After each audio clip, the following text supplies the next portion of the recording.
What is going on, guys? Welcome back to the channel, and today I'm going to be doing a spoiler review for Season 1 of Beastars. I already did a spoiler-free review of the first season. If you have not yet seen the first season of Beastars, go watch that review because this video is going to be completely spoiler-filled.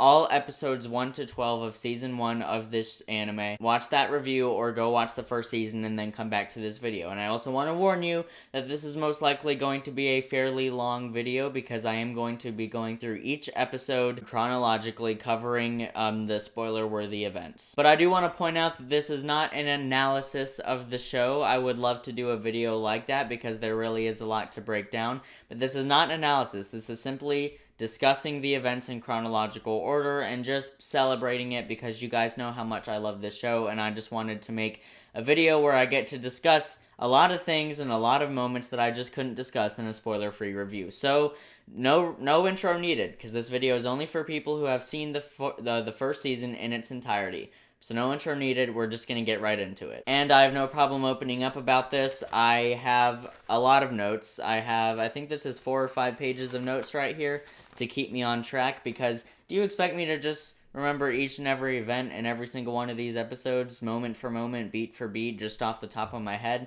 No, man, I need some kind of guiding force. So episode 1 actually gives us a teaser of the first time that Legoshi and Haru meet. You know, Legoshi leaps at her, he grabs her, you think he's about to kill her or something, and then the title pops onto screen, and you're kind of left wondering, what was that? But it is a really good way to get you hooked, and also an instant example of how good the music is in this show. The Beastars classical theme plays over during this very short intro, and it's beautiful, and you instantly know that this stands out, and this is unique. The title pops up, and then we cut to the inciting incident for the events of Season 1 and Season 2, as far as I'm aware, and that is the murder of Tem the alpaca, and I love the atmosphere of the scene, the animation, the execution of it is truly chilling, and there is a gorgeous, be it terrifying, violin solo when Tem is actually killed, which he is. Tem is killed in this moment, and then we cut to the next day. And what I really like is that as we're going around the school and students are discussing it, you see shadows and silhouettes of a character, and you start to become kind of fearful of this character, especially since this character is Legoshi, who, if you have not seen the show, you just saw at the opening teaser of this episode about to kill an herbivore. And so you're instantly kind of scared of this character, even because you don't know anything yet.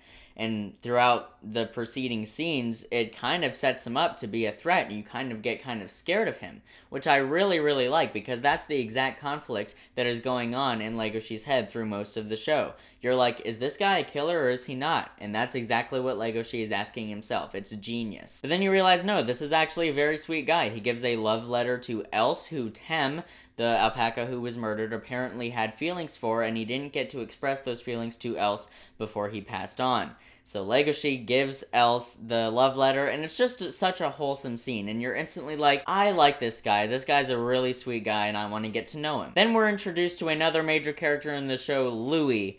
Oh, Louis. His introduction, he's set up as kind of a rude character, and you're kind of like, who is this guy? But you kind of get the idea of who he is. You know, he's very respected. Everyone at the school really loves this guy. He's the lead actor in the drama club, and he's very highly praised. And we get a very interesting moment where Legoshi bares his fangs as a means to actually avoid a fight. And this is just a hint of the deep and compelling, very, very not black and white themes that the show is going to explore when it comes to predator and prey, and the carnivorous instincts and the herbivorous instinct. I don't even know if that's a word. I might have just made it up, but you know what I'm saying. And Louis appears to be somewhat envious of carnivores in these opening few episodes, and you really, really do feel that. And it feels like it could be a misdirect or not, because these themes are really just so complex, it's really hard to tell. But later that night, Louis is rehearsing in the auditorium after hours with Tem's replacement, because I did forget to mention, Tem was also in the drama club, and he was going to be playing a substantial character in the drama club's upcoming play. So Louis cast a replacement by the name of Zoe. So Louis and Zoe are practicing in the auditorium after hours, and Louis wants Legoshi to be the guard outside to make sure that they don't get caught or get in trouble. And we were also introduced previously to Haru, the other major character of the show, and she's bullied. You see that she is bullied, but you get the faint idea that there are rumors that are kind of spread about her around this high school, and you get the feeling that she has a reputation. You don't really get an idea of what that reputation is until a scene where someone refers to Haru as someone who fools around with a lot of guys, and you kind of get the idea, okay, so the rumor is, you don't know if it's a fact yet, but the rumor is that Haru sleeps around. Back to the scene we were just on, you see Haru's inner thoughts, you kind of get an idea of how she feels about herself. She has a very strong sense of self-loathing, self-hatred. She genuinely feels that she is worthless. And enter the scene that opened the episode. Haru walking through the courtyard right outside the auditorium by the fountain, Legoshi catching the scent, and I love the metaphorical imagery in this scene of his predatory instincts taking over his body. They kind of show it as like lava flowing through his veins and everything. You see the shape of Haru's head appear in Legoshi's head, and these instincts just take over, and he's like contorting and everything, and you see like lava glowing through his veins. Obviously that's not what's actually happening, but it is really, really effective metaphorical imagery of showing his predatory instincts taking over. I loved it. Legoshi gives in to those instincts, and he leaps and tackles Haru, and I really, really, really love Haru's inner thoughts during this scene. I don't have the exact line, but essentially she's saying that you should just take me, I don't care anymore, I'm not even good enough to be a loser. But she still runs, and some people might be like, wait, you literally just said in your mind, take me, I'm worthless, I don't even care, and you're running. But it's not an issue, because she acknowledges that. She says, but even with that sad life, I still found a reason to run. I cried because I was scared. Even I experienced all those things. That is pretty much the exact quote, I believe. And I just find that so compelling, that even this person, well, not person, you know what I'm saying, even this character who hates themselves so much and who finds that they are so worthless, still found a reason to run. And it's kind of left ambiguous at the end of this episode, and I really love that. It's a great hook for the rest of the season. And then we go into episode 2, the opening of which is the rest of Legoshi and Haru's first time meeting, and I love the personification of Legoshi's instincts. Jonas Scott was very smart in the way he decided to helm this personification of Legoshi's predatory instincts, because Legoshi himself, very shy, very nervous, very scared in this moment. But the personification of the instinct sounds very confident and almost heroic in a way. I love the look of the scene. It's genuinely kind of scary. It's pretty tense, and like Tem's murder, also very tense, and you see the link there. It's giving you that kind of same fear that you got during Tem's murder scene, which makes you suspicious of Legoshi, but not suspicious because you come to realize that he's actually a really nice person. It's a great conflict and a great way to set it up. But as you know, Haru does get away not seeing the identity of the character who was just about to kill her, which is why later she doesn't recognize him, and Legoshi leaves a wound on her arm. Then we get a scene in the cafeteria where two carnivores are fighting, and it really seems like some serious stuff is about to go down. Legoshi tries to intervene, fails. Louis comes in and saves the day, and he's hailed, and it's also in this scene that you kind of get the idea of what the Beastar is.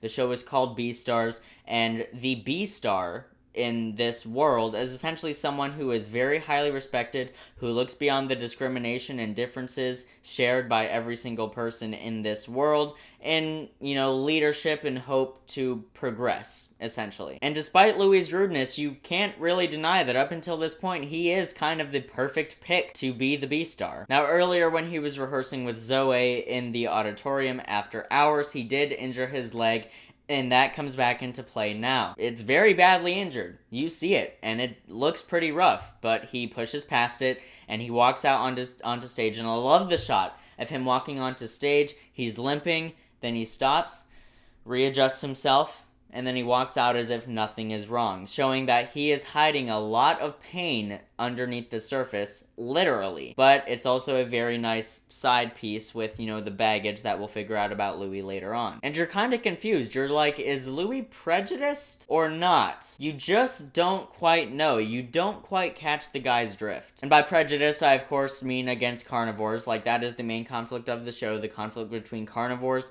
and herbivores, and the inciting incident for that was Tem's murder. So Legoshi's with the drama club, and he has to go to the gardening club to get roses to decorate the auditorium to go along with the final scene of drama club's performance. And so he goes there, and we get to the moment where Haru and Legoshi meet for a second time. But you find out that Haru doesn't recognize Legoshi. As I said before, she didn't see his face. She doesn't recognize him. Legoshi obviously recognizes her. And now we get the scene. The scene that everyone made a big deal about, the scene that the internet made a big deal about, screenshotted, screen recorded, uploaded to the internet, and immediately made a lot of people instantly check out from the show and just get turned off immediately. Absolutely, because people are watching it completely out of context. Now, it is how this episode ends, so, you know, I can get, like, if you're actually planning to feel the show out and you're watching it, and that's how episode 2 ends, you're like, what the heck? That's just...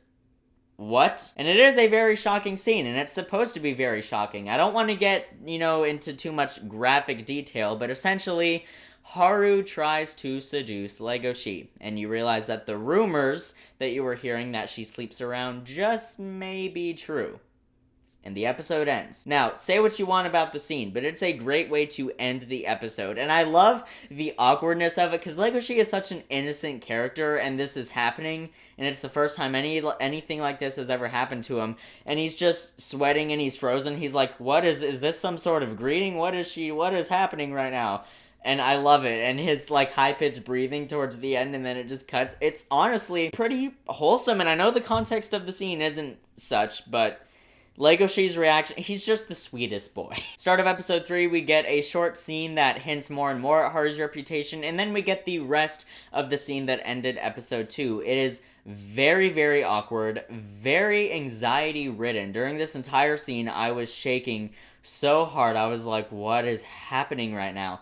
And, of course, you know, nothing happens because these people know the story they're telling and they're not going to deviate into fan service. They have a story, this is necessary to the story, it's not unnecessary in any sense of the word, and they're just focused on telling it. Legoshi readjusts himself, and he leaves. He runs away, and it's honestly really cute, his reaction to this. He's like, what is happening? He even puts a blanket over Haru, saying, you might get bug bites, just don't, you know, I have to go, and he just leaves.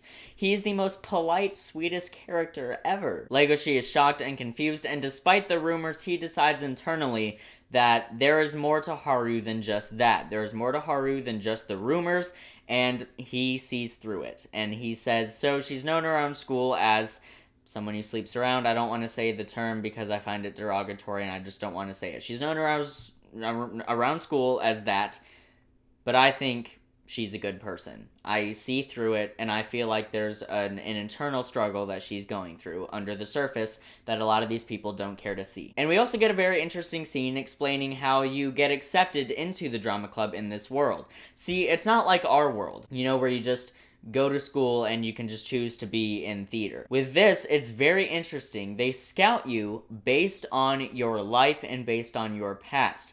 If you are a unique individual, if you come from a unique background, that gives you a better chance of getting into the drama club. And I find that so intriguing and such a great idea. And it also kind of justifies why people in drama club, I myself am in drama club, I am a massive theater kid, I am a nerd, I know. It also kind of justifies why most theater kids tend to be very unique individuals, and they all tend to, you know, just coincide a little bit, coexist, which, you know, it is stated in the show, theater is one of the only places in this world where carnivores and herbivores got along, and that has now been slightly damaged due to the murder of Tem. Now in this episode, Louis pushes Legoshi to act on his instincts. It seems like Louis just wants him to give in to those carnivorous and predatory urges and just let them overtake him. Be a wolf, essentially, is what his philosophy seems to be. And it's interesting because not too long after that, Legoshi admits that the thing that happened with Haru was such a shocking and new experience for him, and he starts to kind of accept his identity. He says that was the first time anyone had treated him like a male animal, like a male wolf, and someone was showing him that that's what he was.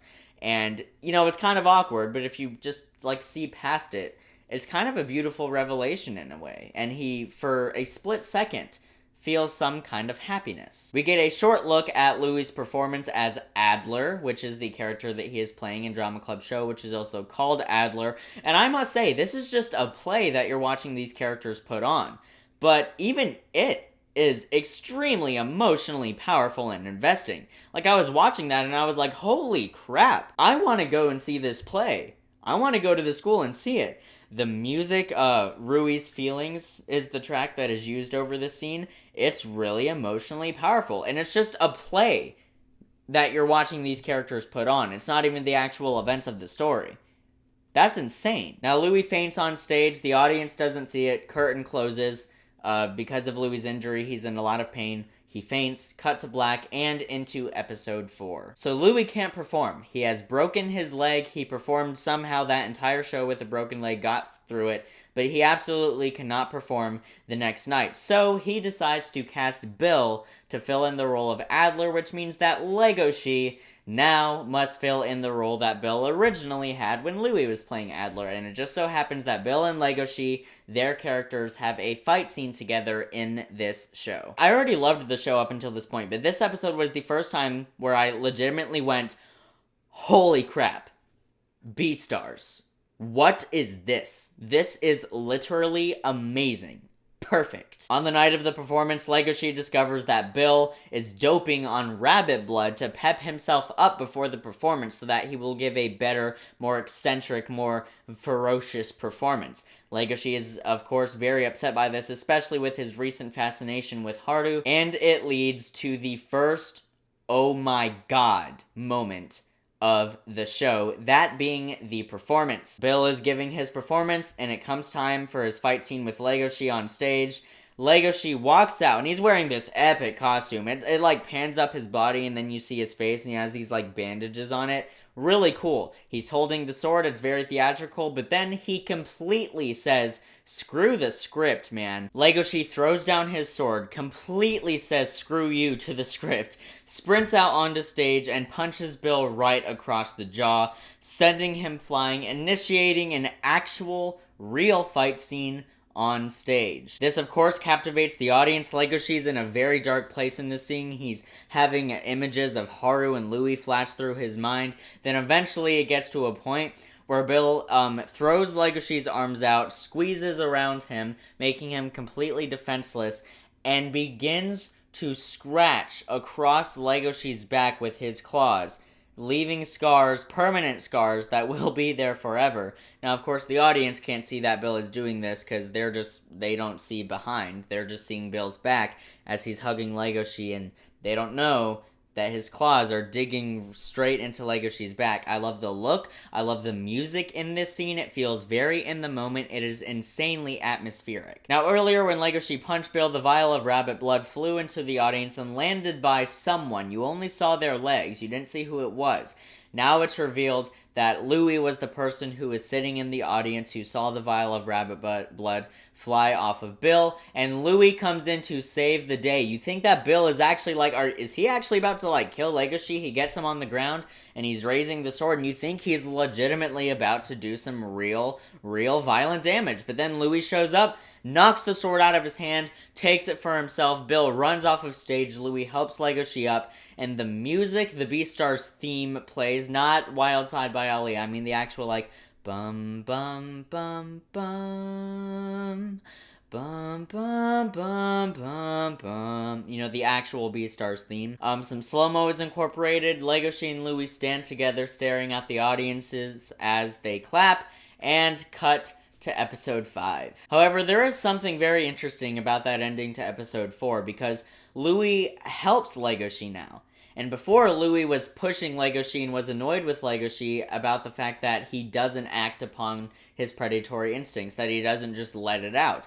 So I find it interesting that after Legoshi lets it out on stage, that Louis now helps Legoshi. So is Louis in some way more so on Legoshi's side, or feels more friendly or obligated towards Legoshi because Legoshi finally acted upon his instincts, and for good reason? That's the thing with this show, like, it gives you so much to contemplate. So of course in episode 5, everyone is talking about the performance. It's a huge deal, everyone around campus, and we get intercut scenes. We have a scene with Jack, Legoshi's best friend, talking to Legoshi about the performance, and it's intercut with the day of the performance with Louis scolding Bill and Legoshi about, their rage on stage. Which is interesting to me because I just said, is Louis now on Legoshi's side because Legoshi acted on his predatory instincts, but now he's scolding him. And I have a theory it's because Bill is there, because Louis specifically says that he expects more out of Legoshi that he never expected out of Bill. He fully expected Bill to go beast mode.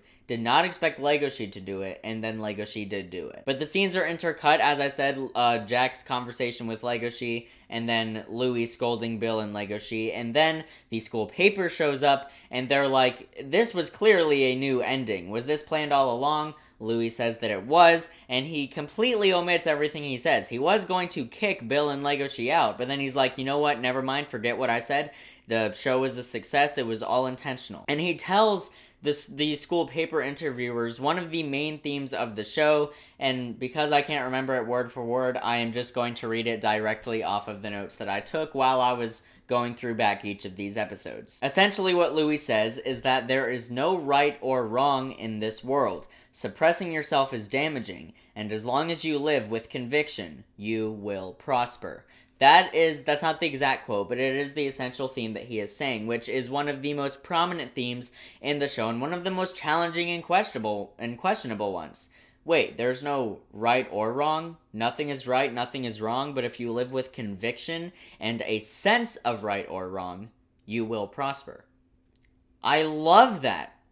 That's brilliant! Now, Jack is questioning Legoshi, and of course, since they've been friends forever, he sees right through it, and he knows that Legoshi was not exactly acting on that stage. And Legoshi kind of opens up. He's like, what happened on stage wasn't just a result of his anger at Bill. It was a culmination of years and years, 17 years, because Legoshi's 17, 17 years of just pent-up anger and resentment at the world and also at himself, and he just let it all out on that stage.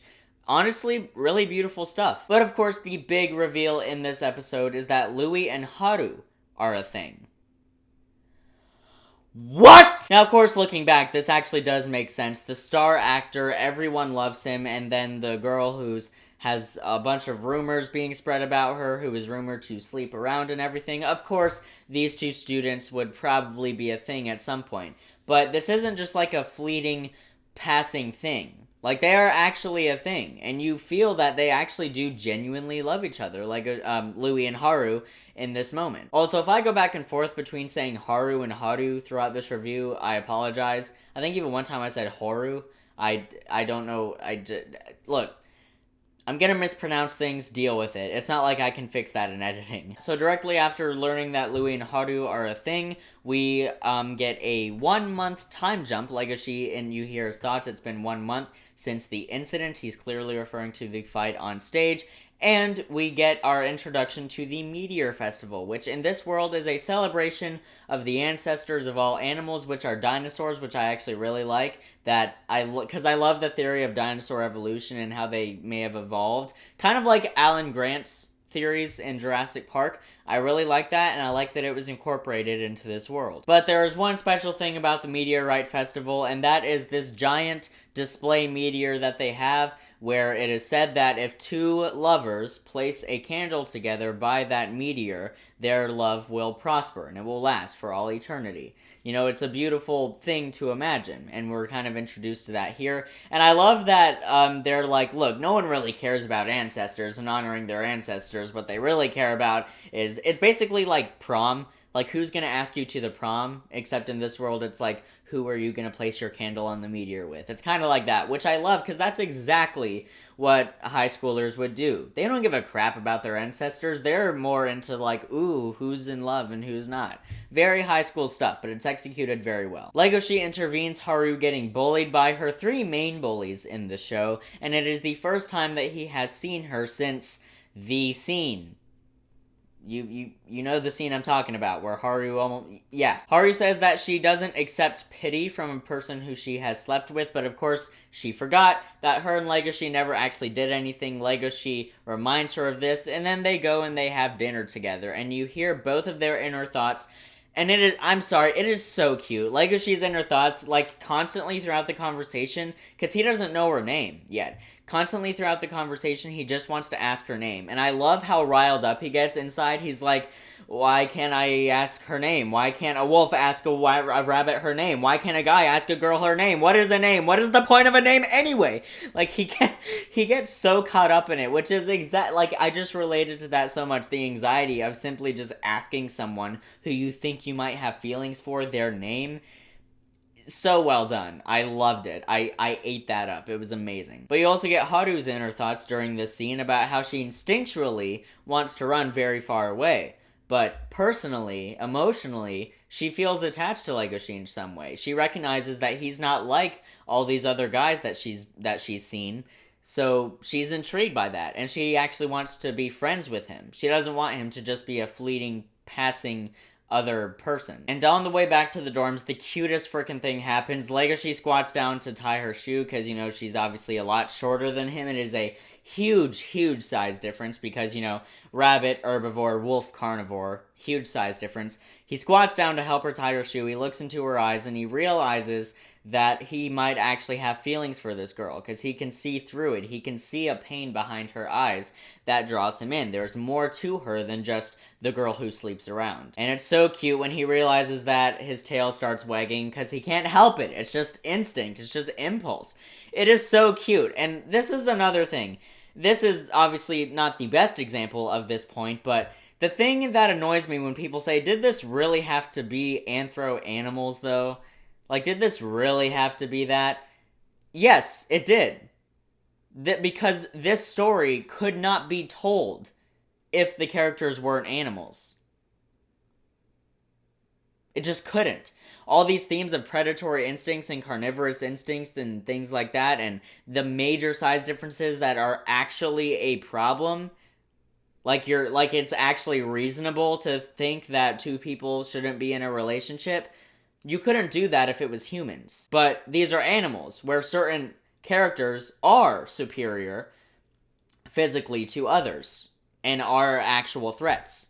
You couldn't do that with humans. That would be the most bigoted, prejudiced thing if you did that with humans. But with animals, it makes sense, because it's just science and biology. Now we get into episode 6. We are halfway through season 1. Bear with me, guys. So this episode opens with a news report that there has been a devouring in the near city, which I forgot to mention whenever a carnivore kills an herbivore in this show, it's referred to as a devouring. That is the term that they use. So this episode opens, you learn that there was a devouring in the near city, and this obviously, you know, gets people riled up again. Legoshi's walking down the hall, and he sees a female wolf being bullied because of this. You know, she's a carnivore, blah, blah, blah. Simple stuff. He saves her, and he tells her, this new character by the name of Juno, he tells her that she is going to have to get used to this. This is something that all carnivores are just going to have to get used to throughout high school. She's very broken up about that. She clearly hasn't really been exposed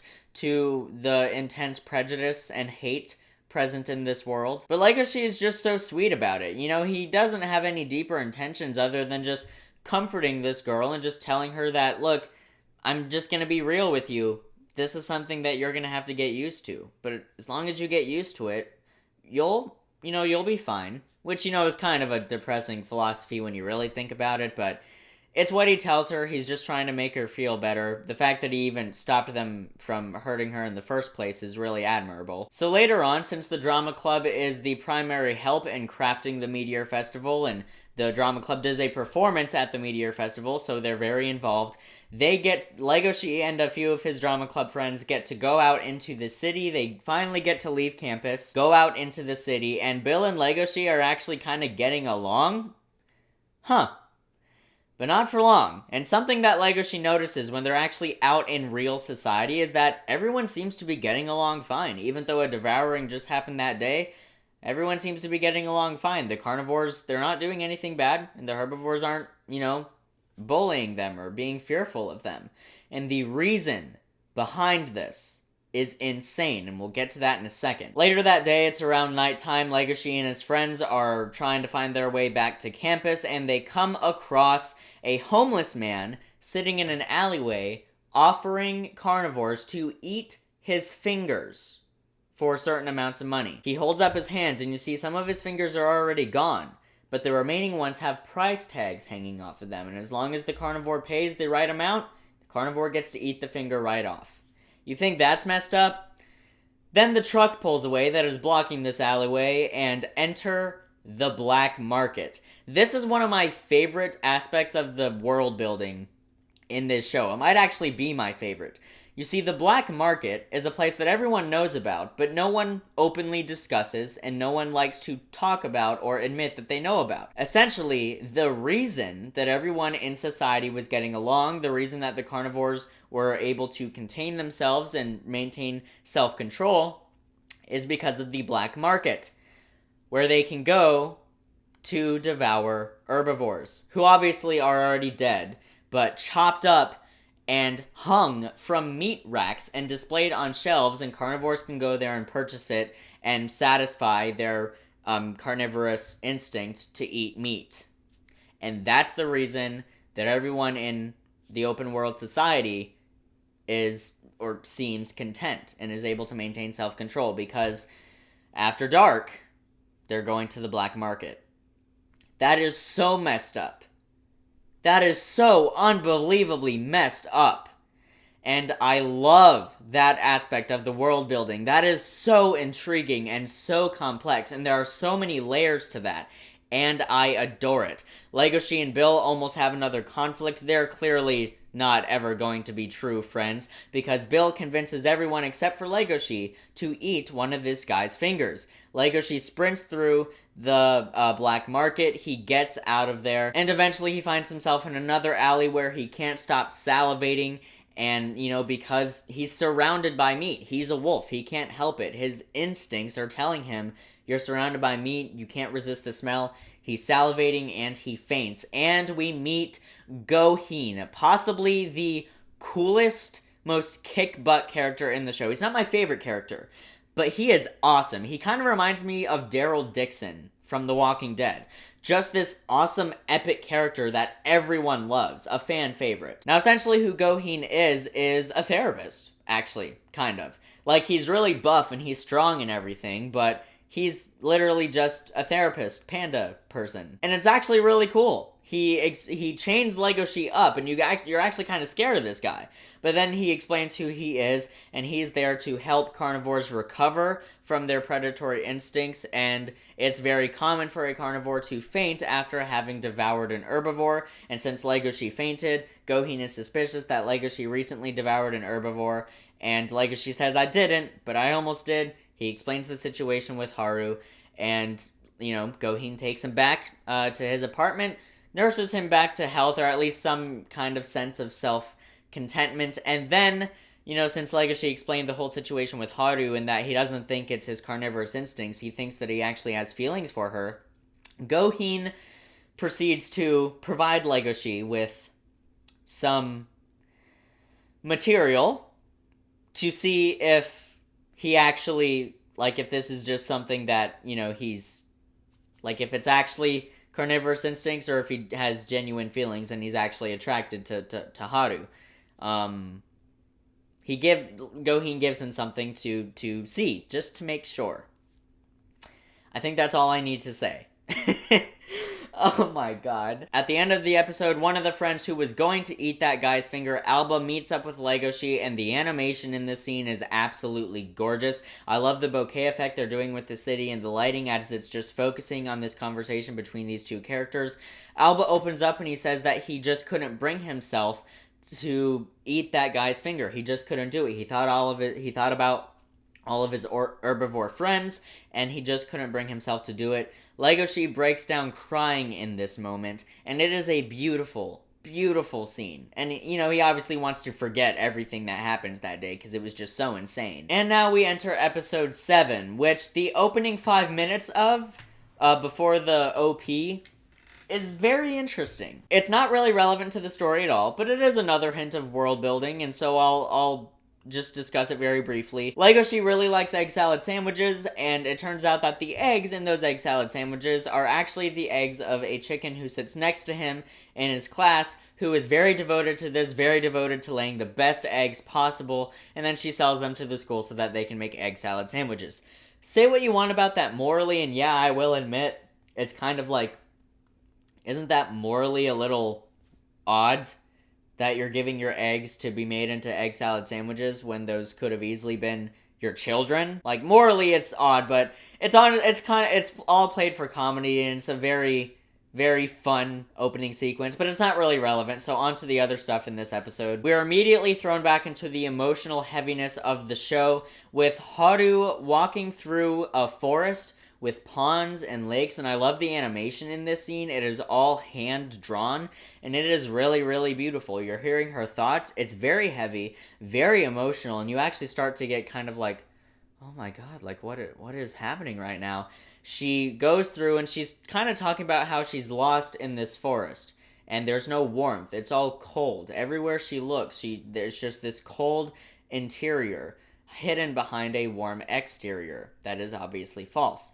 She grabs 2 branches, and then it kind of morphs into what is actually happening while she's having these thoughts in her head. And essentially, her and Louie are having an intimate moment together. And she states that whenever she sees Louie, she always sees this coldness, this emptiness behind his eyes. And we get a flashback, like this buried pain behind his eyes, and she's very drawn to that. We get this flashback of when her and Louie first met. And essentially, Louie was wounded, and she offered to tend to his wounds.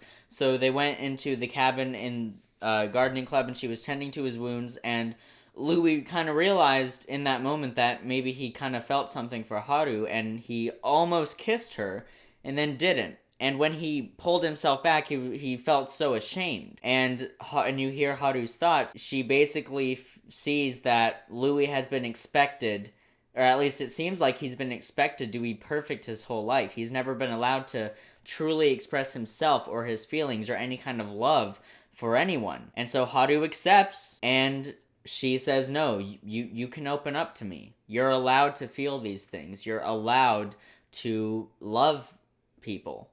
You're allowed to feel for people that you have feelings for.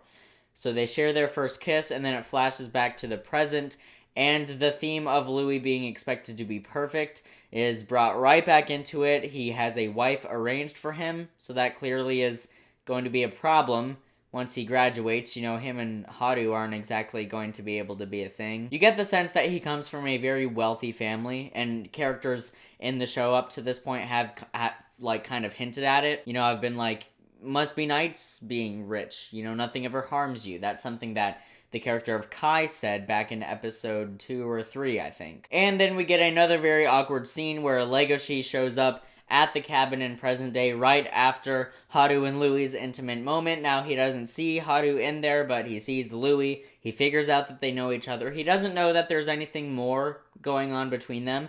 Louie just says that they're friends. And you can kind of see what this is. Like, oh, a love triangle. Really? Another anime love triangle? We've had so many of these. It's so cringy.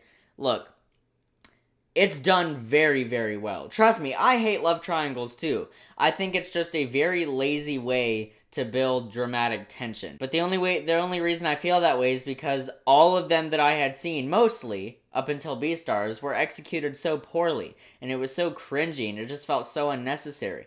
But with this story, the themes and these complex thoughts that these characters are having, and how much there is under the surface, really saves it. And also the fact that the writing just feels so authentic. It works really, really well. So Legoshi just thinks that they're friends, although you do get the sense that he is suspecting that there is more between Louis and Haru. And then, as if no more fuel could be added to that fire, you figure out that Juno really has the hots for Legoshi. And I'm not going to lie, Juno is easily the most anime character in this show. Like, it is an anime, but she is, like, clearly the most anime character. Kind of like how Misa was the most anime character of Death Note in the original Death Note anime.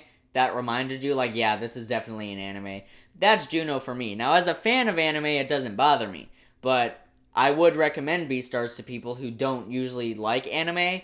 And those people watching it might have a flaw with the character of Juno because she is very anime. You get a whole scene where Legoshi's helping her with her choreography, and you're just hearing her thoughts, and then she says some stuff out loud, and but here's the thing, it's brilliant the way they played it. They played it all for comedy. They knew exactly how ridiculous this was and how ridiculous what she's saying is, and so they play it all for comedy. They don't try to take it seriously, and that's why it works really, really well. Fast forward, Jack is in the dorm room that he shares with Legoshi and a couple of the other male students, and Jack finds the material that Goheen gave Legoshi in the previous episode. This scene is hilarious. This show is such a wonderful blend of all genres. It really is. They get some great comedy out of this scene. Legoshi re-enters. Jack is like hiding the magazine behind his back. You know, Legoshi gets into his bed. He's not like going to sleep or anything. He's just chilling. And then Jack is basically like, Legoshi, you know, we've been friends for a while. And, you know, I would never judge you, you know, like, it wouldn't matter to me, you know, you like what you like, insects, rabbits, and then BAM! Legoshi immediately cuts him off when he says rabbits, kicks him across the room, and he's, like, over him, like, he's, like, pinned Jack to the floor, he's, like, over him, he's, like, breathing very heavily, like, oh my god, he found it, like... It's so funny. It is comedy gold. I love it, and I love the dynamic between Legoshi and Jack. They're just the best of friends, and Jack is best boy. But the show doesn't forget just how serious of subject matter that it is dealing with, because almost instantly this conversation moves into more serious territory where Legoshi outwardly denies that he has feelings for Haru. He says that, no, it isn't love, I was mistaken. And you feel kind of sad, because you were kind of getting invested. You were like, oh, dang it, man, like, you know? Like, I know I haven't talked too in depth about the relationship between Haru and Legoshi, but actually watching the show, they develop it very well, and you were actually kind of invested in it. You were like, these like, they would actually make a good, like they get along, they have chemistry. And then seeing Legoshi feel like he has to deny his feelings for Haru simply because he's a wolf, it's honestly kind of heartbreaking. And now we get to the end of this episode where Drama Club is once again back at the site of the Meteorite Festival, setting it up and everything, and Legoshi now feels that he has to distance himself from Haru, and he, like, just to be safe, he doesn't, like, even though he has feelings for her, he forces himself to stay away from her. And then he sees from a distance Louis and Haru, and he realizes that they have much more than just friendship. He has a flashback to what Louis said to him about them just being friends. They are not just friends. Obviously, we already know that they are much more than that. Legoshi sees this, and it's also in this moment that he fully throws away the fact that he denied his feelings, and he's confused about what it is. Are these just predatory instincts, or does he genuinely love Haru? And I love this moment. The paint that he was using to set up for the festival, he squeezes it, gets lost in thought, the packages explode, paint goes flying everywhere. He lifts up his hand to his face, and it's one of the most famous shots from the manga, of him just completely lost in thought and just rubbing the paint up across his face. Such great artwork, and I get goosebumps every single time I watch this. And Legoshi is like, I finally realize what this feeling is. It pans up, you get that iconic shot, you hear his thought inside his head, I love you. cuts to black, next episode. I get goosebumps every single time because you really feel it. It's not cringy. I know it seems like it's just me describing it, but it's not. It's not cringy. It feels very authentic. You get very invested. I loved it. So in episode 8, Legoshi has come to terms with the fact that he loves Haru, but now he's confused about that and what comes with that. He's like, okay, I know that I love Haru. I'm not confused about that anymore.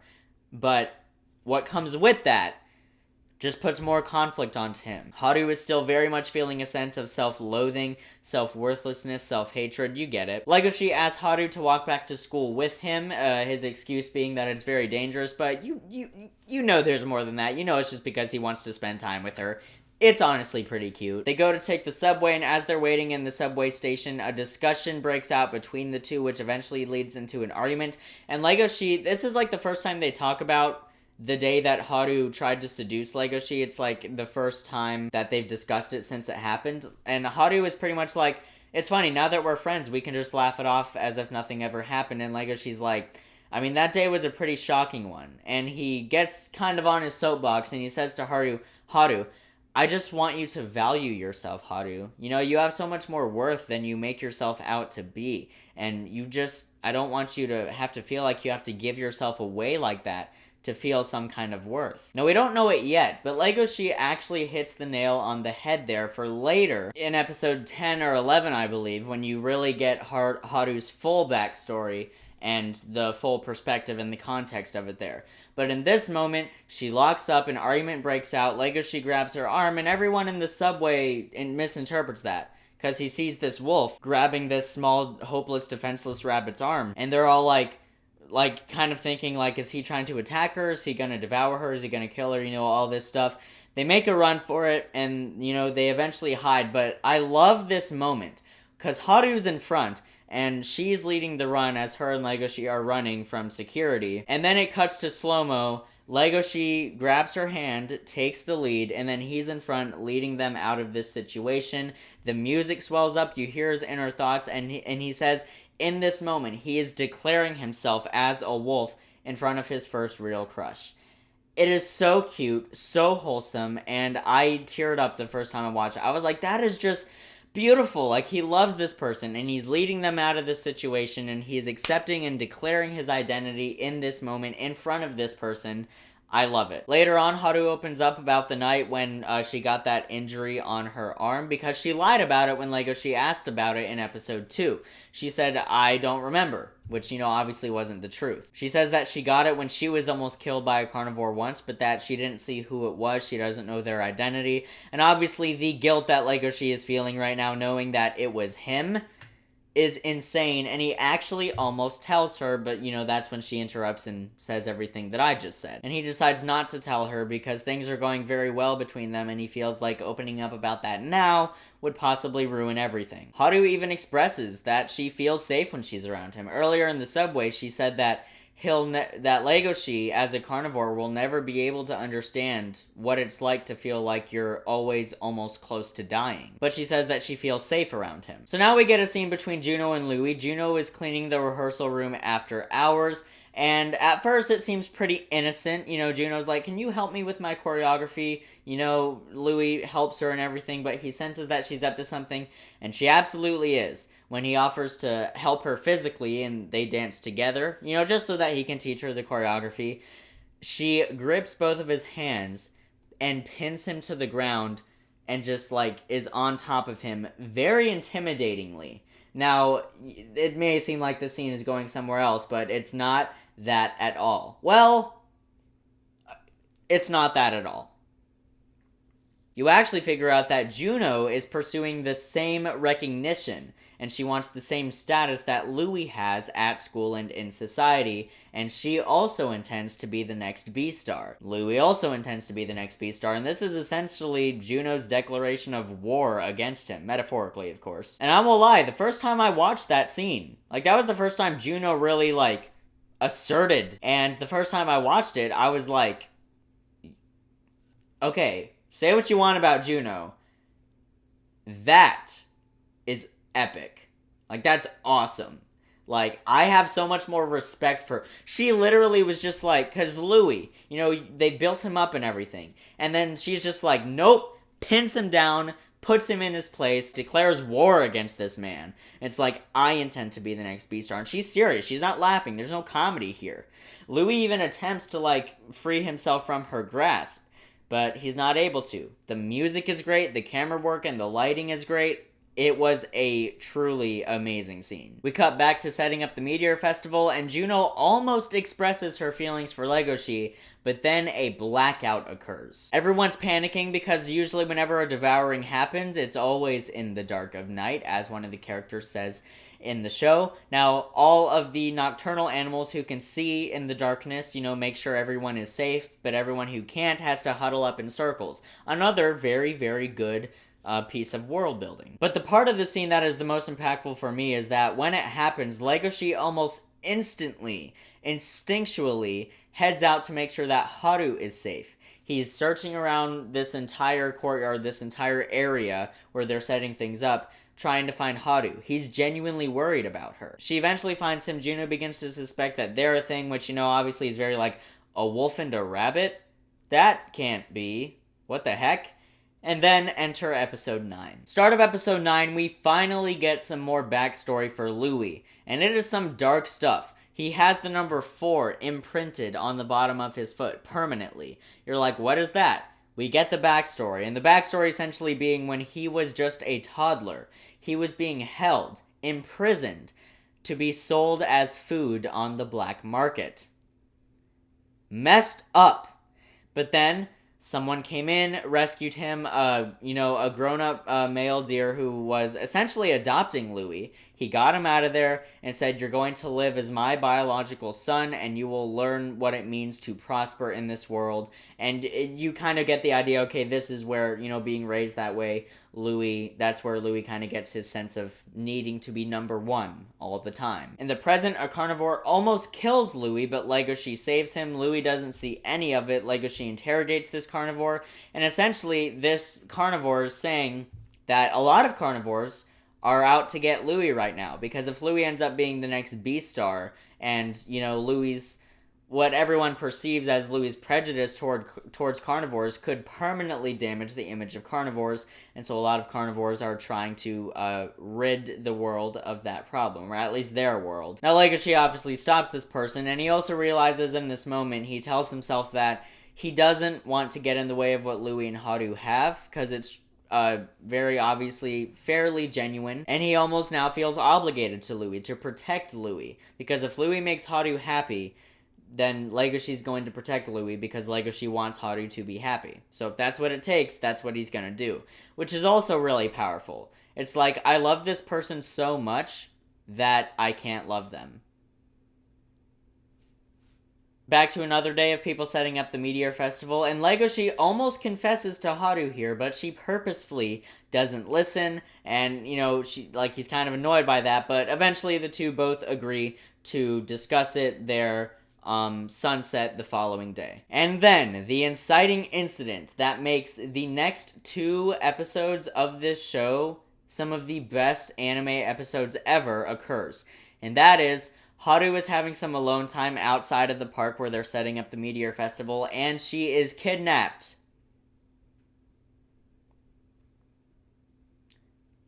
She's kidnapped. Not only is she kidnapped, she is kidnapped by the Shishigumi, which in this world is a gang made up entirely of lions who specialize in devourings. Now, this would have felt very out of left field if they hadn't already set up the black market and the dark stuff going on behind the scenes that makes society seem like it's coexisting when it's really not.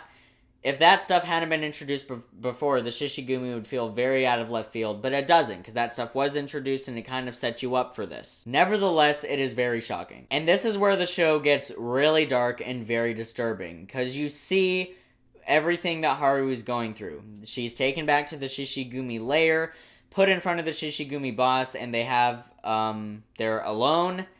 And the stuff that she is forced to do, she is completely humiliated, stripped of her dignity, and it is very, very hard to watch, because you really feel for Haru. You want her to value herself. You want her to realize her self-worth, and seeing her just be completely stripped of everything and just being completely humiliated in this scene, really hard to watch. I mean, brilliantly executed, of course, but still, really hard to watch. And obviously Louis wants to do something about this, but the reason he doesn't is because the mayor offers to erase Louis' name from the black market product records, and then Louis' past would be completely erased. Obviously, this is really tempting for Louis, because the mayor's like, I will do this, but only if you do not tell people about Haru's kidnapping, and only if you do not try to rescue her. Very tempting for Louis, obviously. He puts out his hand to shake the mayor's hand, and as soon as he kind of pulls back, the mayor grabs his hand, and the deal is sealed, so now he doesn't have a choice. He must stay quiet about this. But obviously, Legoshi's not going to, because we get a confrontation between him and Louis. Legoshi's essentially like, dude, like, Haru was kidnapped. Like, you and I need to go and rescue Haru. She was kidnapped. We both need to go. And then it's very hard to watch Louis denying that, yanking his arm away from Legoshi, clearly doing something that he does not want to do. And he says, and you can hear the pain in his voice, and Griffin Puatu's voice acting is truly, truly top tier. He's like, we can't risk mass hysteria to save one. You feel the pain when he says that. A fight breaks out. Louis like, don't act like you know everything and all this stuff, and Legoshi acts upon his instincts on Louis. He punches Louis, they get into a very brief fight, and then eventually, essentially the conflict is Legoshi's like, if you're going to pursue status in this society, and you're going to conform to what the mayor wants just so you can be the Beastar and have status in this world, go for it. But you are sacrificing Haru, and I love her. Chills. And on to episode 10, which is without a doubt the most epic episode of Beastars thus far. I have not yet seen season 2, but this is the most epic episode of Beastars thus far. And I'm just gonna get right through it, because this episode is straight to the point, so it's not gonna take me an insane amount of time to discuss. Essentially, Haru is still kidnapped, obviously. She's being held captive, and Legoshi is stopping at nothing to rescue her. So he goes to the black market, he's looking for her, he's asking people about Shishigumi, and everyone's like, dude, shut up, you can't just be openly talking about the Shishigumi. Eventually, Legoshi finds Gohin, he explains the situation to Gohin, and even Gohin is like, dude, one wolf against the Shishigumi? No way. No way that's going to happen. I wouldn't even go against the Shishigumi. You're going to die. And it's so great. Legoshi doesn't even care about anything Gohin just said. He's like, okay, you said it's by the lake? Alright, I'm heading there. And Gohin's like, did you not hear a word that I just said? Legoshi, come on! You feel the guilt that Legoshi is feeling. Legoshi, because obviously Haru still doesn't know that Legoshi was the one who almost killed her. And Legoshi feels guilty, and he says that he needs to. Not just because he feels obligated because he loves her, but he feels like he needs to make it up to her. He feels obligated to her in that sense too. He needs to make it up to her. He needs to save her in a way of like apologizing for being a carnivore. Really heavy, very emotional stuff. So Legoshi finds Shishigumi headquarters, and he's almost killed by one of the goons out on the bridge right outside of the building itself. But then, and you actually think he's about to die, but Legoshi says something very interesting here. You hear his thoughts, and he's about to, like, actually bite this guy and go beast mode on him. And in his thoughts, he's like, you are not going to kill Haru. Haru is my prey. And then he pauses, and it goes, and it fades to black. And you just hear him in his thoughts like, my prey? Which further throws in the conflict between, like, does he love her, or is he just acting on his carnivorous instincts to one day devour her? Gohin shows up with his epic crossbow, which is why I was kind of saying how he reminds me of Daryl Dixon. Kills the goon that was gonna kill Legoshi, and then it is so inspiring. The music, it pans up, you see Gohin, and the two team up, and the music is so good. Like, it just pans up, and he's like, da-na-na-na-na, da-na-na-na-na. It's like such an inspiring track. And it's very alternative, and like I said, the soundtrack for this show is just so unique. It's a wonderful blend of everything. It's so good. And now comes the raid of the Shishigumi headquarters. Legoshi and Gohin rush into battle together, and the track Fighting with Animals kicks in. And it's so good. I love it. The da-na-na, ba-da-na-na-na, Ba-na-na-na, na-na-na, na-na-na. It's so good. Like, I need to say more than just it's so good. The camera work in this scene, how emotionally driven these characters are, and how emotionally invested you are in it, everything about it is just so well done. And now we get Haru's full backstory as she is upstairs about to be devoured. She's writing a will in her head. You know, she's not actually writing one, but it's essentially her thoughts, the stuff that's going through her head right before she's about to die. And you get the full backstory, and I am going to get into it because I think it's genuinely heartbreakingly tragic. Essentially, from a very young age, all the way until she grew up, Haru was always told that she was the weakest type of animal, and that if anything were to ever happen, she would be the first to die. And she said that even when she, came of age, people still looked at her with pity and pitied her and just felt bad for her and had these innocent smiles on their faces looking at this weak herbivore rabbit beside them. She was always viewed as less than by every single person that she encountered. And then you get the justification, the reason behind why she decided to sleep around and all of that stuff. And it's really morally challenging because she's been with a lot of people in that way. And you hear her discussing this, and essentially the reason is that her entire life she was always viewed as less than, as unequal to others, and people pitied her. And she said that she found the one thing where she wasn't viewed as weak, where she was viewed as equal. An honest interaction with another individual where you are connecting with them on a primal level. And she found that was the only time where others viewed her as equal, where others didn't pity her. And so she gave in to that. And she gave herself away to so many people just so that she could feel some sense of equality. That story and that arc, that backstory, dude. This show is incredible. That is so complex and so deep and layered and not black and white. It is so gray and morally complex and just, my God. I mean, it's like I was saying, the show doesn't hold back. It takes risks. It risks alienating a lot of viewers with these very morally challenging topics and backstories. But they're just telling this story, man. And it is a beautiful story. Oh my God.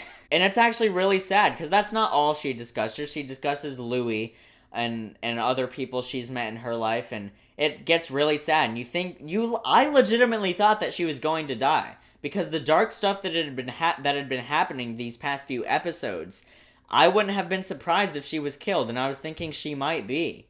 I got very worried. And then it cuts to black. I just got so sad.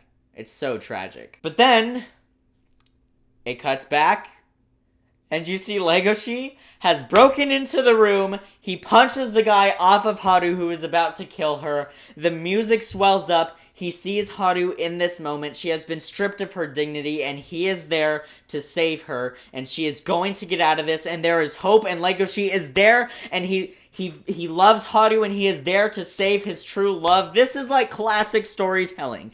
This is epic storytelling. It is so emotional and so in the moment, and it is incredible. I love this moment. Everything about it. Legoshi there to save the person that he loves, willing to lose everything, willing to even die, just so that she will get out of there. He is there to save her. She is equal. He treats her as an individual, and it is just because of his feelings and his love for her that he is there to fight their way out of there, get her out of there, because he has genuine feelings for this person. And that is what is motivating him. In all seriousness, it is a beautiful scene. He gets in there, pushes the guy off of her. The music swells up. You get some awesome use of split screen. It goes into slow-mo. The glass shards are flying and everything, and they see each other in this moment. It is beautiful. It's poetic, honestly. It is just so well done. And since Haru is still, sort of unsure about Legoshi's intentions with her, she says, why did you do this? And Legoshi's like, a lot of reasons, I'll tell you later. And it's just, because, he's obviously very stressed out. He's about to fight the boss of the Shishigumi. Cut to black, Enter episode 11. Everyone at school by this point is very aware that Legoshi and Haru are missing at the same time, and we get a flashback to a conversation between Jack and Legoshi, where Legoshi felt guilty for liking Haru and for having feelings for Haru, and he was basically saying that no matter what, a small, weak herbivore would never feel safe in the presence of him, a beast. Very heavy stuff. And he's struggling with, essentially what he's asking himself is, what was the point of him being born a wolf if he's not able to find any sort of contentment or happiness as one? And then Jack is like, I mean, that's what we're all trying to figure out, you know? Kids, adults, wolves, carnivores, herbivores. We're all just trying to figure out why we are what we are. And the music is so beautiful, and this conversation is gorgeous. And then, you know, when Legoshi is saying these things, Jack is like, oh, you're still hung up on that rabbit girl, aren't you? You know, referring to Haru. And then it transitions, it zooms into Legoshi's eye in that conversation as it closed, and it transitions back into the present where Legoshi is fighting the Shishigumi boss, and the music is so emotional here, and just, it doesn't feel like action anime. Like, it's still very emotional and very dramatic and very heavy. You're watching this fight scene, you're not thinking, oh, look at that, ooh, look at that. You're thinking, oh my god, like, get out of there, fight this man, you need to save Haru, you need to get out of there, I care about you so much. And the music and the lighting is fantastic, and this fight scene is genuinely amazing. Legoshi telling Haru that she may want to look away, like, this, he's like, this may be something you may not want to watch. And then completely going beast mode. He gives the fighting stance in any sense of, like, being, you know, restrained in front of herbivores is completely gone. And he goes berserk on this guy. This is one of the most violent scenes in the show by far, which I haven't talked about. The show has some pretty uncompromising violence. The show is rated TVMA, and it goes there. Like, it doesn't hold back, as I keep on saying. This is a pretty intense, violent scene. Legoshi's eyes go red. Again, amazing metaphorical imagery. And he just goes to town on this guy. He's running around the room on all fours like an actual wolf. He gets on top of this guy and he bites fully down right here. Right where, like, your neck and your shoulder meet. Legoshi just bites down as hard as he can right there. The guy's pinned down on the floor. Legoshi is just tearing away at this man. And he rips out a piece of him and throws it across the room. There's blood splatter. Legoshi's face is covered in blood. He has won the fight. And Jesus, I mean, this scene is just so beautiful. Remember when I said before it was poetic? And this is like classic storytelling? That's just so beautiful and emotional and heavy.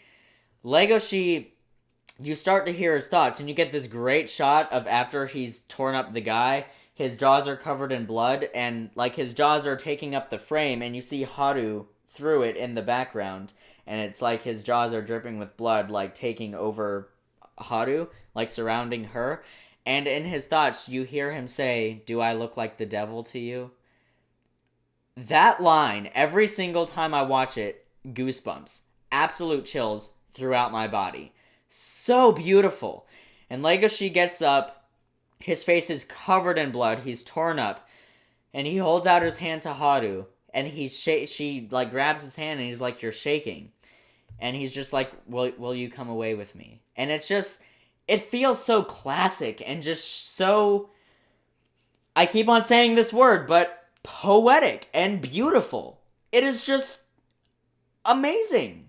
It's so good. Legoshi faints right then and there, and the grand rescue is over. And as they're making their way out of the Shishigumi headquarters, apparently, the Shishigumi boss is not dead, because Legoshi was still somewhat being held back, and he made sure to miss the vital arteries. You think the Shishigumi boss is about to shoot Legoshi, and then someone knocks the gun out of the Shishigumi boss's hand, and I gotta be honest, I completely expected this to be Gohin. Because Gohin was there. I completely expected that to be Gohin.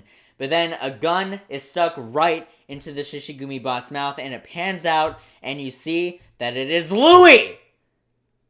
It's Louis! Louis completely said, screw it, I am still going and I am still doing what I can. And this scene is so intense and it is so dark. Louis is holding the gun into this guy's mouth and he's literally commanding him to beg for his life. He's literally saying, show me what it's like for a carnivore to beg for their life. Show me what it's like for a carnivore to be shivering with fear. And he pulls the trigger. He kills this guy. Guy falls to the ground, and Louis, it seems like he's gone completely insane. The other Shishigumi goons come up, they see Louis, and Louis completely gives in. He reveals his identity. He's like, I am product ID number 4. I was that deer on the black market. And he essentially gives himself up to be eaten. Essentially, his philosophy is like, I'm just going to give in to what I am. I am a weak herbivore. These are carnivores. My body is meant to be prey, and I'm giving myself up. He says, eat me and be grateful. And that's what he says out loud, but what's going on inside his head? He's essentially saying, like, the war between demoralized adults is over. Eat me and be grateful. This is so powerful. He's gone completely off the deep end here. He's really, really lost it. And it ends with him doing this insane laugh. Like, he's just completely broken in this scene. And then we get back to what Legoshi and Haru are doing. It's later that night, and they go out to eat. And they're about to head back to school, but then they figure out that the subways are done. Like the trains that are going to be going back to that part of town are done with their routes for the night. So Legoshi and Haru have to find somewhere to stay, and you can kind of see where this is going. And trust me, the first time I watched it, I was like, my heart stopped. I was like, oh my god. Oh my god. But it's not fan servicey at all. It completely makes sense in the sense of the story. Though I do completely understand why some people might be a little turned off because they don't have a lot of money with them. So the hotel that they have to stay in is a alternative hotel. I'll just put it that way. But they have to stay there because it's all they can afford, which I like because, like, I feel like other animes would have been like, oh, no, we're just gonna have them stay in a love hotel because, you know, characters want these people to, you know, get with each other and blah, blah, blah. But no, they actually give a logical reason. Legoshi is torn up. He barely has any money. He only has, like, some emergency funds that he was hiding in his shoe. This is literally all they can afford. And the scene that follows is so tense. I don't want to get into my own personal experiences, but let's just say that I can relate to a lot of what Legoshi is going through in this scene. So they check into this hotel, and they're there, and the tensions start to rise, and like I said, it doesn't feel fan servicey at all. It feels like these two people genuinely love each other. Legoshi genuinely loves Haru, and you think that these two characters are about to share an intimate moment with each other. And, like I said, it is very, very tense, because these encounters in real life, it's very nerve-wracking. It is very tense. The anxiety really kicks in. And of course, you know, they milk every last bit of tension that they can out of the moment. So Legoshi decides to take this moment to confess to Haru that he was the one who almost killed her that night. And because he's basically, I guess his thought process is like, I've held it in for too long, and now is as good a time as any, because if we're gonna go through with this, like, she just has to know, and I cannot feel guilty if we go forward. So he tells her, and I love the metaphorical imagery of him, like, pulling her, and them being in that same position that they were the night when he almost killed her, and the wall becomes like a mirror image of the night and what is happening presently. Really, really great way to portray that scene, and it was very, very powerful. But even more so, Haru opening up and saying that she knew. Well, not that she knew, but that there were a couple times where she kind of sensed it, that he was the one, and that's why she has been acting this way the whole time.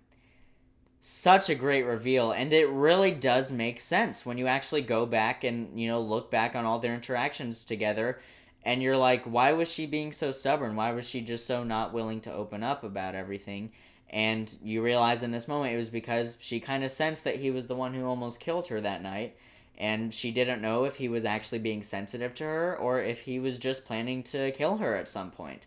really, really beautiful stuff. And then, of course, the two are at ease again, and you once again think that they're going to go forward with intimacy. And like I said, it gets very, very tense.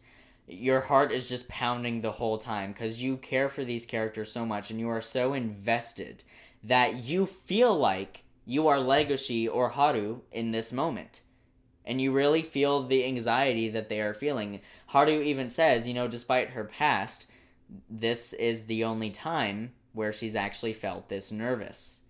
And you know that that's because that she genuinely feels for Legoshi, and these two people genuinely feel for each other. So they get really close, and you really feel the love between these two, and you really feel the authenticity to their relationship.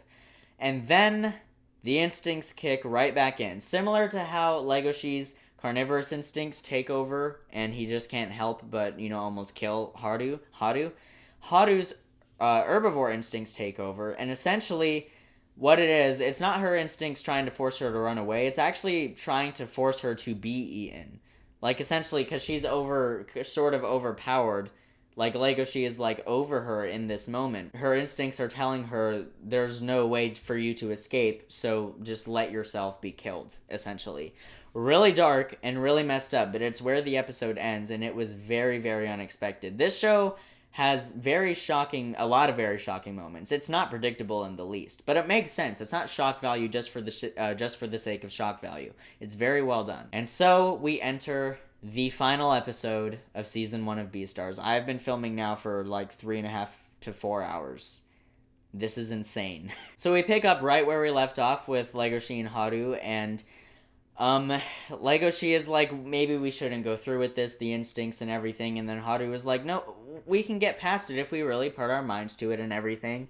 And Legoshi is like, no, we really shouldn't try to push it. And my god, this scene is so adorable. Like, the stuff that these characters say, like, I don't want to explicitly state the joke in this scene, but it is so funny, and it is so cute and so wholesome. I love it. Essentially, Legoshi was ready, and Haru was like, and when he starts saying, no, I don't think we should go through with it, Haru was like, oh, but, I mean, I just feel bad because you, look, and Legoshi is like, oh, no, don't worry, this'll, go away, blah, blah, blah, I just need time. And then he just turns around, and he's very embarrassed, and he's so flustered and everything, and then Haru just starts giggling, and she just, jumps on him. She's like, come on, why are you acting like that, man, come on. And then Legoshi's like, it's not like that. It is such a cute and wholesome scene. Oh my god. The fact that they were able to make a scene like that cute and wholesome, and just so authentic, I love it. And it was also a breath of fresh air because of how tense things were getting at the end of the previous episode. I loved it. So they eventually do go to sleep, and, they don't end up doing anything. But Legoshi has some inner thoughts while they're laying there, and because Haru's hand is, on his shoulder, and he he feels that her hand is warm, and that it's not cold. And essentially, kind of like before, in the Shishigumi layer, how the guy was humiliating her and saying that humiliation circulates blood and stuff throughout the body, and you're gonna get really cold and everything. In this moment, her hands are warm, and Legoshi is like, I am so glad that they're warm. And these are his internal thoughts. He's not saying this out loud. And then it fades to the next morning. They left, and, like I said, they didn't end up doing anything. And now the peak of the Meteor Festival arc, the arc of season 1. They get there, and the performance plays out. Louis is missing. He's missing. No one knows where he is. We know where we last saw him, but he has been declared missing. He has not yet returned to the school. But they go through with the Meteor Festival. The drama club show is put on. Juno is the main dancer in it and everything.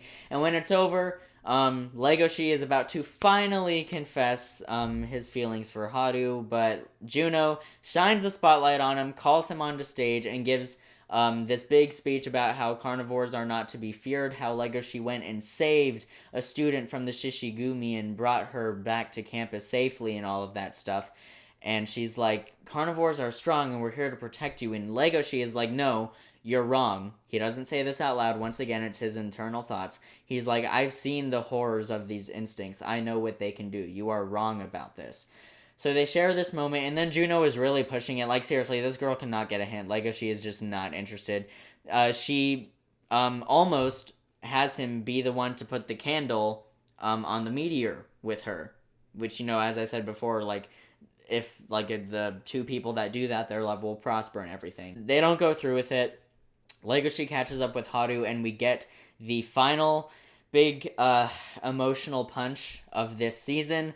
Of Legoshi still, like, Haru is more conflicted in this scene, and Legoshi is essentially like, if all I'm going to do is worry, I'd rather it be things that have to do with you and things that have to do with us.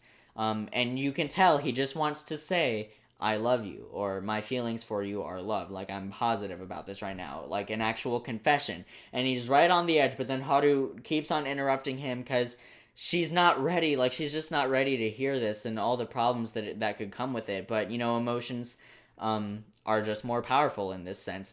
So Haru, like, runs away, and Legoshi is chasing her up the stairs. The music really starts swelling up, and my favorite track of the score for this show, it's called Beastars Wolf and Rabbit. It is so emotional. There are so many layers to it, just like metaphorically what is going on in the scene. Eventually, they end up at the top of these outdoor stairs on a balcony overlooking the city at night. It is a gorgeous shot. I mean, I adore it. Legoshi steps up, and he finally says, I love you. And the satisfaction that comes with that, of hearing him say those words to Haru, like, ultimate audience satisfaction. It is just so emotionally fulfilling. After Legoshi basically explains, like, I will get stronger so that you will not be fearful of me in my presence. I will get stronger for you. It's incredible. And there was actually stuff that he said in the fight earlier that I forgot to mention when I was talking about it because I was just so caught up in it. The stuff that Legoshi was saying in his head while he was engaging in that fight with the Shishigumi boss, so powerful. He was essentially accepting his identity, and he realized why he was born a wolf. And he was saying, these claws are for you, these fangs are for you, I am going to be your beast. That is so beautiful, and it is so well written, and I adore it. But back to episode 12. And the reason I talk about that is because it is relevant here. Legoshi essentially repeats himself. He's like, I will get stronger for you because I have these genuine feelings for you. And Haru says that she will wait for him. Get a couple shots, the credits come up, cut to black, end of season 1. Or is it? Because then we get another teaser, like a very, very short post-credit scene of that sort of teases season 2. It's not really relevant to the story of season 1, so I'm just going to say season 1 ends with that scene of them looking out over the city. And so ends season 1 of possibly my favorite anime of all time. I did it. We're here. That was my spoiler review for season 1 of Beastars. Wow, I've been filming forever.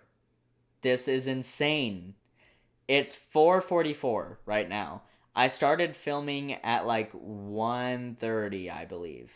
Maybe 1:15. Yeah, it's been a while, and this is going to be a nightmare to edit, but I don't really have anything else to say. That was my spoiler review for season 1 of Beastars. I love it. If you saw my original review, I gave it the A+, and I still stand by that. Whew. Guys, look forward to my review of season 2 of Beastars dropping on the 15th. And finally, my review of the Netflix miniseries The Queen's Gambit. These are all things that I very much want to talk about. I have like a lot of videos to make, but I'll get through it. Thanks so much for watching, guys. It really does mean a lot. I'll see you in the next video, and until then, keep writing, keep shooting, and keep editing.